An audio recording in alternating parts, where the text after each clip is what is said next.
The question we are going to solve is from the November 2023 exam, Paper 2, Question 6. Now this is the B part of the question. In the circuit diagram, we are given a battery with negligible internal resistance connected in series with a fixed resistor and a light-dependent resistor, or LDR. A voltmeter is connected in parallel across the LDR, and it shows a reading of 6.4 volts. We are asked to show that the current passing through the LDR is 4 milliamperes. This is a very simple question. The mention of the fixed resistor is just there to distract or confuse you. You actually don't need to use it for this part. You can solve this directly using Ohm's law. Here, the voltage across the LDR is 6.4 volts and the resistance of the LDR is 1600 ohms.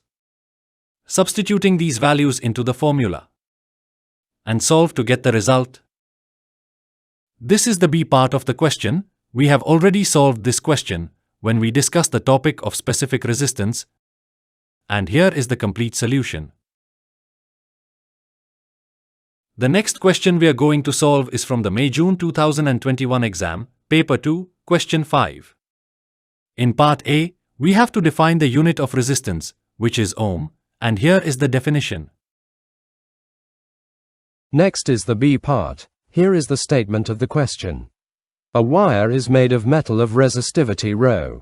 The length L of the wire is gradually increased. Assume that the volume 5 of the wire remains constant as its length is increased.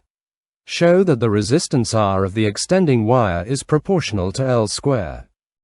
Consider the formula of specific resistance, substitute V over L in place of A.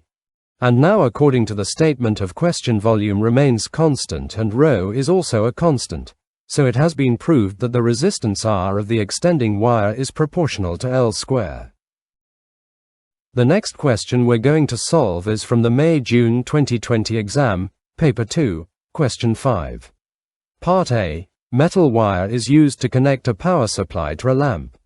The wire has a total resistance of 3.4 ohms and the metal has a resistivity of 2.6 into 10 raised power minus 8 ohm meter. The total length of the wire is 59 meters. Show that the wire has a cross-sectional area of 4.5 into 10 raised power minus 7 meter square. Let's solve this question. So three things are given, which is ρ, resistance and length, so use formula of resistivity, substitute the values in the formula, and got the result. Part 2.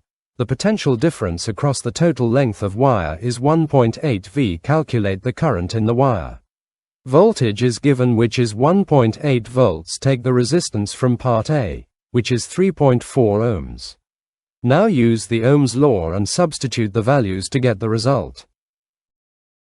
Part 3. The number density of the free electrons in the wire is 6.1 into 10 raised power 28 per meter cube. Calculate the average drift speed of the free electrons in the wire. Use the formula, I is equal to NAVQ. Substitute the values.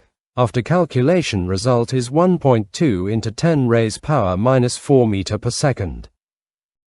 This is the B part of the question. A different wire carries a current. This wire has a part that is thinner than the rest of the wire, as shown in figure 5.1. Part A. State and explain qualitatively how the average drift speed of the free electrons in the thinner part compares with that in the rest of the wire. To solve this, recall the formula of current. I is equal to NAVQ, as area in thinner part is small, so according to the formula, other quantities such as N, V and Q are constant, so average drift speed in thinner part is greater. Part 2. State and explain whether the power dissipated in the thinner part is the same, less or more than the power dissipated in an equal length of the rest of the wire.